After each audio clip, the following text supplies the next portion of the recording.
Hello नमस्कार दोस्तों, मैं रिंकी शर्मा आप सभी का आपके अपने यूट्यूब चैनल में आपका स्वागत करती हूँ। तो आइए दोस्तों, जुड़े रहेंगे मेरे साथ, बने रहेंगे और चीज़ों को समझते रहेंगे और उनका फ़ायदा उठाते रहेंगे। ठीक है, तो सबसे पहले मैं आपको ये बोलना चाहूँगी कि मैं आपको सुपर टेट का सिलेबस करा ही रही हूँ। तो उसमें मैंने जो पेडागोजी है हमारी, जो सुपर टेट में आएगी, उसका मैं 3 टॉपिक कंप्लीट करा चुकी हूँ। ठीक है, तो हमारा ये नेक्स्ट टॉपिक है 4th नंबर का, पढ़ने के लिए वातावरण का सृजन करना। ठीक है, पढ़ने के लिए वातावरण का सृजन करना, कि बच्चे के पढ़ाई के लिए किस तरह का माहौल होना चाहिए, किस तरह की उसको शिक्षा देनी चाहिए, या वो किस तरीके से सीख सकता है, वो सारी चीज़ें कैसी होनी चाहिए। तो ये सारी चीज़ें हैं इस टॉपिक के अंतर्गत। तो आप लाइक शेयर और सब्सक्राइब करते रहेंगे चैनल को। ठीक है, तो देखेंगे नई चीज़ों को। देखिए, सबसे पहले क्या है, पढ़ने के लिए वातावरण का सृजन करना। ठीक है, बालक की पढ़ाई या अध्ययन में परिवार, समाज और विद्यालय एक मूलभूत तत्व है। ठीक है, सबसे मोस्ट इम्पोर्टेंट चीज़ें हैं ये, परिवार, समाज और विद्यालय एक मूलभूत तत्व है। ये सम्मिलित रूप से अनुकूल वातावरण सृजन करने में एक इकाई के रूप में कार्य करते हैं। यानी कि ये चीज़ें नहीं होंगी। सबसे पहले तो एक बच्चे की पढ़ाई के लिए परिवार ही जरूरी है। उसके बाद परिवार के बाद वो समाज से मिलेगा, समाज में जाएगा, समाज के तौर तरीके नियमों को सीखेगा, और उसके बाद विद्यालय में। ठीक है, तो ये सारी चीज़ें हैं और ये उस बच्चे को एक अनुकूलन में रहना सिखाती हैं। ठीक है, उसके लिए एक माहौल क्रिएट करती हैं कि परिवार में रहेगा तो किस तरीके से रहना है, स्कूल में जाएगा, समाज में रहना है तो किस तरीके से उसको बहुत सारे रूल्स रेगुलेशन फॉलो करने हैं, और विद्यालय में जाएगा तो वहाँ किस तरीके का डिसिप्लिन है। ठीक है, ये सारी चीज़ें इसके ऊपर अप्लाई होती हैं, सारी चीज़ें। नेक्स्ट है, देखेंगे परिवार। ठीक है, परिवार बालक की प्राथमिक पाठशाला होती है। ओके, परिवार प्राथमिक पाठशाला होती है और माता को उसको बच्चे की प्राथमिक माता को बच्चे की प्राथमिक शिक्षिका माना जाता है। ठीक है, क्योंकि सबसे पहले बच्चा माँ के नज़दीक आता है, माँ को ही समझता है, और वो माँ उसकी पहली शिक्षक होती है। उसको बहुत सारी चीज़ों के बारे में उसको समझाती रहती है अपने घर में ही रख के। ठीक है, पारिवारिक वातावरण तथा सदस्यों का व्यवहार बालक की पढ़ाई से संबंधित व्यवहार व वातावरण को प्रभावित करता है। ये हो गया, परिवार बालक की प्राथमिक पाठशाला है और माँ ही उसकी प्राथमिक शिक्षक है। ठीक है, पारिवारिक वातावरण तथा सदस्यों का व्यवहार बालक की पढ़ाई से संबंधित व्यवहार व वातावरण को प्रभावित करता है। नेक्स्ट देखिए, परिवार का वातावरण शिक्षा स्तर, सामाजिक स्तर, व्यवहार, पालन पोषण, आर्थिक स्तर, संस्कृति आदि का प्रभाव बालक की गतिविधियों पर पड़ता है। आप जानते होंगे कि परिवार का जो वातावरण है और बच्चे का जो शिक्षा का स्तर है, तो ये सारी चीज़ें उसकी गतिविधियाँ हैं, जो बच्चा एक्टिविटी करता है परिवार में रह के, समाज में रह के और इस विद्यालय में रह के, वो सारी चीज़ें उसको प्रभावित करती हैं, उस बच्चे की गतिविधियों पर प्रभाव डालती हैं। ठीक है, नेक्स्ट है समाज।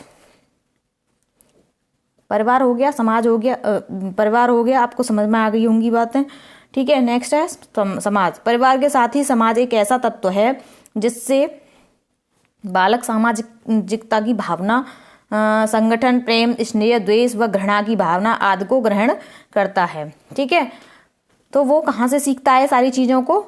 अपने समाज से सीखता है। यानी कि एक दूसरे के संगठन में रहना, एक दूसरे से प्रेम करना, स्नेह करना, द्वेष, घृणा, ये सभी भावनाएं उसकी कहाँ से आती हैं? समाज से आती हैं। ठीक है, समाज में रहकर ही वो सारी चीज़ें उसमें पनपती हैं, बच्चे के दिमाग में फैलती हैं या बनती हैं। ओके, नेक्स्ट है सामाजिक अवस्था। बालक के सामाजिकरण को एक निश्चित दिशा प्रदान करती है। यानी कि बच्चा सामाजिक तौर तरीका या नियमों को जिस अवस्था में सीखता है या सामाजिक अवस्था में सीखता है, वही क्या है? उसका सोशलाइजेशन है या सामाजिकरण है। नेक्स्ट देखिए, बालक समाज में प्रविष्ट होकर उसके क्रियाकलापों से अनुकूलन एवं प्रतिकूलन जैसी भावनाओं को भी स्वीकार करता है। यानी कि जब बच्चा अच्छी चीज़ों को देखेगा तो वो अच्छा उसका व्यवहार बनेगा और दूसरों के साथ अच्छे से पेश आएगा, अच्छा व्यवहार करेगा।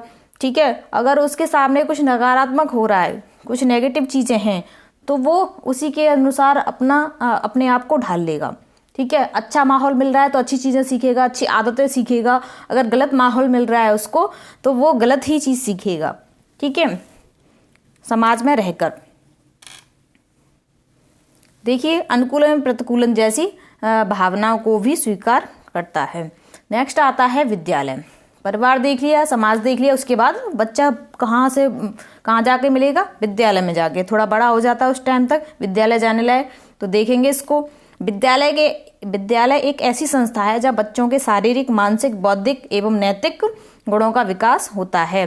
यानी कि बच्चे का जो सर्वांगीण विकास है, संपूर्ण उसका डेवलपमेंट है, उसका कंप्लीट डेवलपमेंट, वो कहाँ जाके होगा? विद्यालय में जाके।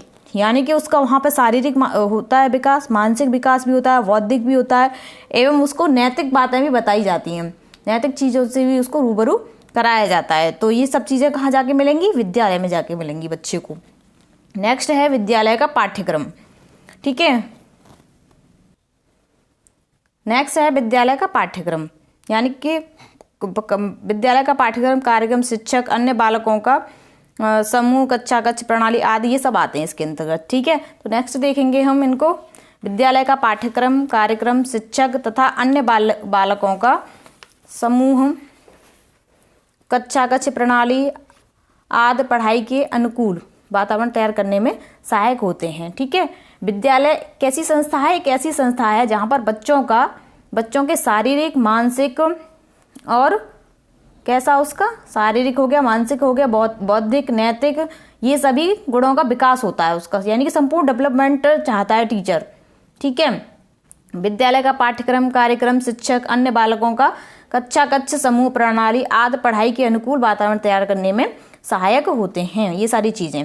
ठीक है, नेक्स्ट है विद्यालय का वातावरण बालक की किसी भी विषय वस्तु पर पकड़ हासिल करने में एक महत्वपूर्ण घटक है। विद्यालय का वातावरण बालक की किसी भी विषय वस्तु पर पकड़ हासिल करने में एक महत्वपूर्ण घटक है ना, क्योंकि विद्यालय में अभ्यास कार्य के द्वारा इसे पूर्ण किया जाता है। ठीक है, आपने देखा होगा कि अगर बच्चा मैथ की कैलकुलेशन कर रहा है या मैथ का अभ्यास कर रहा है, मैथ के सवालों का या जोड़, गुणा, भाग ये सब सीख रहा है वो, तो उसको एक अच्छा जो अभ्यास है वो कहाँ पे मिल सकता है? विद्यालय में जाके ही मिल सकता है।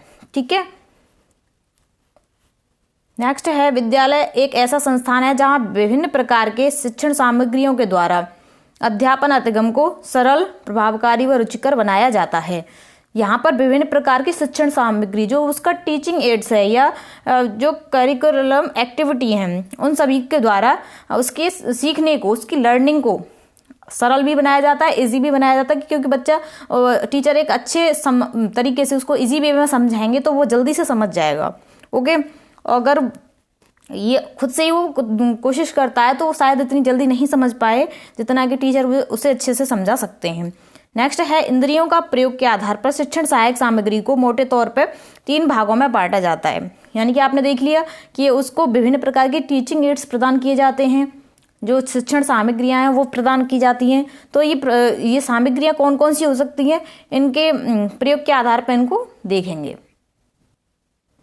देखिए, इंद्रियों का प्रयोग के आधार पर शिक्षण सहायक सामग्री को मोटे तौर पर 3 भागों में बांटा जाता है। कितने भागों में बांटा जाता है? 3 भागों में। देखिए, दृश्य सामग्री हो गई, नेक्स्ट है श्रव्य सामग्री, नेक्स्ट है श्रव्य दृश्य सामग्री। दृश्य सामग्री कौन सी हो गई? जैसे हम देख के ही बता सकते हैं। देखिए, इसमें नेक्स्ट है दृश्य सामग्री, जैसे कि पुस्तक हो गई, पुस्तक को हम देख के पढ़ा सकते हैं। चित्र हो गया, चित्र के माध्यम से बच्चे को समझा सकते हैं सारी चीज़ों को। जैसे कि एप्पल बना दिया, एप्पल के बारे में बच्चे को बहुत सारी जानकारी दे दी हमने, तो उसके माध्यम से वो सीख लेगा कि भाई नेक्स्ट बार वो एप्पल देखेगा तो बता देगा कि ये एप्पल है। ठीक है, मानचित्र, कहीं भी कोई भी दिशा बतानी हो या कोई राज्य बताना हो, कोई कुछ भी बताना हो, या भारत का कोई नक्शे के बारे में कुछ बताना हो तो बच्चे को मानचित्र के द्वारा बता सकते हैं, वो उसे देख के बता सकते हैं। ठीक है, ग्राफ, ब्लैक बोर्ड, चार्ट, स्लाइडें, फिल्म पट्टियाँ तथा प्रोजेक्टर, ये सभी क्या हैं? ये सभी दृश्य सामग्री हैं।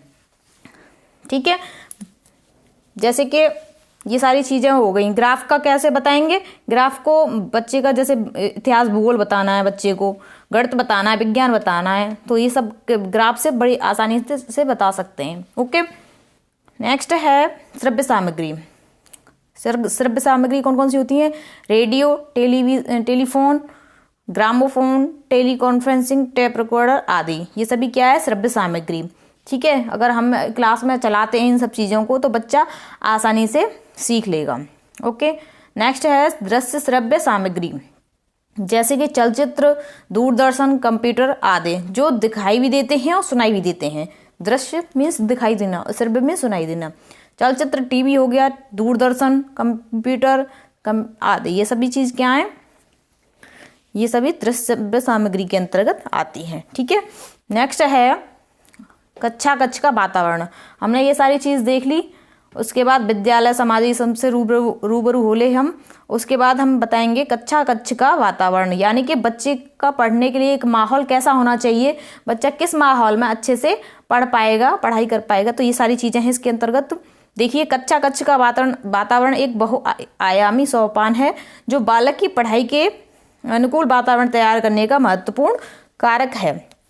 ठीक है, कक्षा कक्ष का वातावरण बहुआयामी सोपान होता है जो बालक की पढ़ाई के अनुकूल वातावरण तैयार करने का महत्वपूर्ण कारक है। ठीक है, कक्षा कक्ष के वातावरण के निर्माण में मुख्य रूप से अध्यापकों की नैतिकता, विश्वास का स्तर, संस्कृति, अभिभावकों का सहयोग, छात्रों का सहयोग, अध्यापकों की प्रभाविकता, कार्यनिष्ठा तथा छात्रों की शैक्षिक उपलब्धता आदि प्रभावी कारक हैं। ठीक है, अध्यापकों की नैतिकता आती है, उसमें विश्वास का स्तर, संस्कृति कैसी है, अभिभावकों का सहयोग, छात्रों का सहयोग, ये सारी चीज़ें सब मिला के उसमें अभिभावक भी आ जाते हैं, बच्चे भी आ जाते हैं, टीचर भी आ जाता है, और टीचर के ऊपर जो प्रिंसिपल हैं वो आ जाते हैं, उनके भी ऊपर जो एक मैनेजमेंट है उस स्कूल का, तो वो सारी चीज़ें आ जाती हैं।